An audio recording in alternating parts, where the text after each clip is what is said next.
Tara, halina, sama ka sa biyahe ni Chase Travelag. Oo, bongga, may hashtag na. Gagalugarin natin ang ganda ng Barangay Luod. Makikita nyo ang kalsada, napakatarik pero sementado naman. Akala ko nga ay sobrang tatarik lang ng mga daan na to. Pero sa isip ko okay lang naman dahil ito na may sementado. Bilang driver nga ako ay alam ko naman na bali wala talaga ito. Pero hintayin nyo lang. At maya-maya niyan makikita niyan talagang mapapa ay ado sa Bordeauxin ay ngilo. As in, sobrang tarik na nga niya ay mamaya meron pang mga rough road na ang hirap talagang daanan at maputik. Buti nito, maaraw pa nga ito kaya hindi masyado. Ay what more pa kung talagang kauulan nang kami pumunta nito. May ginagawa kang kalsada kaya dito kami sa Manila at dadaan. Ang amin nga palang driver ay 21 years old lang. Pero, halatang sanay siyang mag-drive dahil magaling. Tingnan nyo naman, kalalim ng mga lubak. Mas lalalim pa nga yan kapag malapit na kami sa aming pupuntahan. Mula Sinintan ay pupunta kami sa Barangay Luod, ang pinaka-barangay nila at kami ay may pupuntahan. Pero yung pupuntahan namin, hindi ko pa ipakikita dahil iyon na ilalagay ko sa part 2 nitong vlog na ito. Dahil, syempre, kailangan makita nyo ang full video ng aming pinuntahan. Clue, ito ay maraming kabago, paniki. Saan ba sila nagtatago? Oh, yun yung pupuntahan namin. Actually, na-vlog na ito. Nakita ko siya sa mga vlog ng iba. At first time nga na makakapasok sa ganitong lugar. Kasama ko ito si Mr. ang mag-asawa ni Janelle, tapos si Kapitan at kanyang mga kagawad at tanod.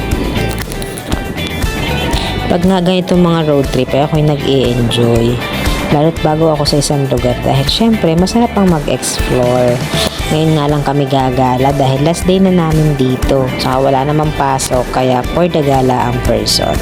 Buti na lang nandito rin ang aking master kaya makakasama ko siya sa paggala. Banding na rin namin, di ba dapat daw merong me time ang mag-asawa. Ito yun. At ayan nga ang aming driver na sabi nakatagay pa daw siya ng isa. Buti na lang. Tapos nauna kami dumating dito sa mismong Barangay Luod at ayan na si Cap. Angkas ang kanyang kagawad na first boat. Sige kagawad at saka si Ate Tumay ang kanyang tanod. At yung magkasawa siyang pinagdadal, may nahiram silang motor. Kaya sila ay nagsarili na. At dito kami ay nag-stop over muna habang si Cap ay nangunguha ng aming mga babauning pagkain. Dahil mula dito ay magmumotor pa pala. Matapos nga namin kumuha ng mga pagkain namin, madaming suha pang andala si Kapay, kami naman ay inihiram din yung Kap ng sariling motor dahil madali na daw ang daan dito. Kaya ayan, si Mr. na nagdadrive at meron na kaming sariling motor na gamit. Mas kalaanan pa nga itong dinaanan namin. Kaya sabi ko sa akin, Mr. pag-igihan niyang mabuti ang pag-drive at ako'y ayaw masusugatan at masama na ang babae. Pag nabangasan pa ay kung paano na. Matagal na nga namin planong pumunta dito pero hindi namin napupuntahan dahil nga kami sa mayroong trabaho. Ipinakita lang sa amin ito dati ng kagawad na sabi nga ay maganda daw puntahan. Kapag daw lakad, depende sa naglalakad pero usually it takes 20 to 30 minutes na lakad. Pero sa mga gaya daw namin na hindi sanay maglakad ay baka daw ito'y oras.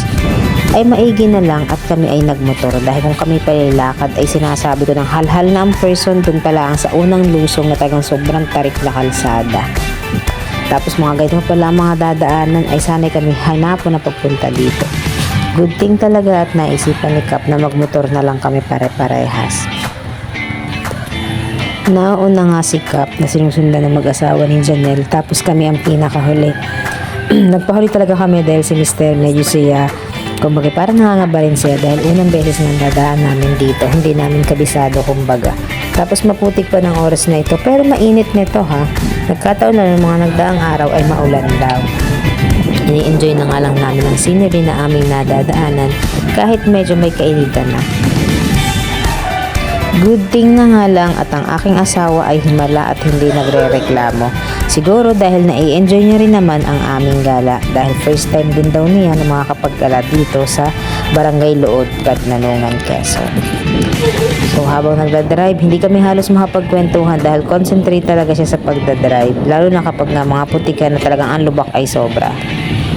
Excited na nga ako at akala ko'y malapit na yun. At akala ko'y wala nang isasamaan daan.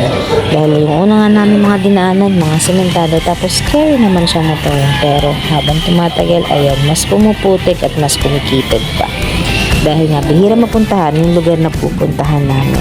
Tanging yung mga gusto lang mag-tour o maghanap ng trail ang nakakapunta dito dahil medyo malayo-layo nga rin naman saya.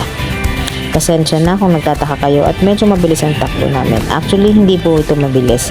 Naka 1.5 o 2 times lang po ang speed ng aking video para syempre hindi naman kayo mainip sa aming biyahe dahil masyadong matagal naman kapag hindi ko naman ipa-fast forward ang aming biyahe. Pagkatawad mo, medyo ganito ang process. Bukas pala ka ay parang mas pinakasap na lalaki. Pero tinatawag natin na guys ay para ganun daan papunta sa aming pupunta. Malay mo, gusto nyo ang pupunta ka namin. Pupunta ka nga sa party ng vlog sa ngayon. Ito mo ng biyahe dahil kung pwede nga mahalap ko ang ito, siguradong tayo nito. Lalo na ngayon sa akin. Sa inyo, itry nyo dito kung maganda talaga siya. Kapag natanong ang masahe ka sa motorsiklo, parang 100 pesos per tao. Pero yun, depende pa yata ang may pastor. Kapag ka na lang nakilala, buti na lang nakakilala lang.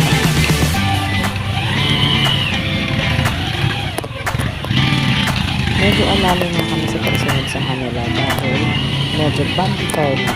Halos ang aming parang nagkaka-bumper. Kaya kahit gano'n, nagigay talaga namin kahit ito yung ayan na. So kumusta naman? Anen, hi! Sobrang putik, ayan, makikita niyo yung lubog-lubog. Ganito lang dito kakayang mga actor, mga banda. Kaya mga gamit nila dito, yung mga tinatawag na habal nito. Lalaki siya at pataas. Kung makikita niyo mamaya yung video ng motor ni Top Siya, di ba? Sobrang taas talaga.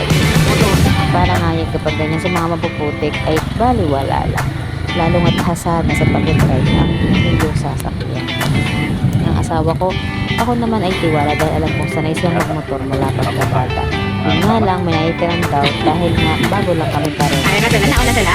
At Hello dito po. dumating na kami sa aming pupuntahan. Ayun no? Ayan, nakawaba na sila ka. Pero hindi muna kami papasok. Saan po ang pasok? Ang pasok namin? Pupuntahan. Meron daw biyang kubo ng Gagawan sa ating kapitan kasi ang kalapit nitong aming pupuntahan. Ayun ang kuweba. Ayan, yan yun. Ano kaya nakatawag sa mga puno yan? Kita niyo, dyan kami Ano yan? papasok later. Yan. Sampay ko po ang taluan ninyo at ipapakita ko ang buong video ng pagpasok namin. Wala po tayo Siyempre, ang papasok akin, ng napakabait. pagpasok dyan para Napakabait. hindi din makita at mag-isip Ay, okay. ang ganda ng kanila. Okay ka lang, baka hihirapan ka. Kaya, Nanibago niyo sa motor. ang tabayanan mo Kaya, po. tapos siyempre, kung hindi pa man Bago sa kayo kalsada sa kaya. vlog ko, please like, follow, and Saan ka share ka? na rin. Pwede rin po kayo Okay po. mag-comment. Kaya nauna na si Kapa. Ito nga po ang mga kasama, si Ma'am Janelle. Isain muna na. Ito si Kagawat Facebook yan. Nanood. At sabi ko na, araw tumay, ang aming laging kasama. Kasi pagkatanod, ay, mga iyan at alam na iyan ang mga taga-Bordirin at kahit dito sa kung sino ng Quezon na ay alam na. At yan, kahit kami nasa gabatan for the holding hands pa rin mga person. Meron din, hani, akala may dalagang pinata. Pero ganyan yung living at thoughtful lang ang asawa. Kahit naman yung ganay ang nakapalit ako sa pag-ibig niya at yung naalalahan at laging nakakamalay. Nagustuhan ko yung kubo nila dito at napaka-presko. At saka syempre, anduyan sa kagaya kong mahilig. Kahoy ulit at saka gulong pero okay na. Please wait for my part 2 vlog.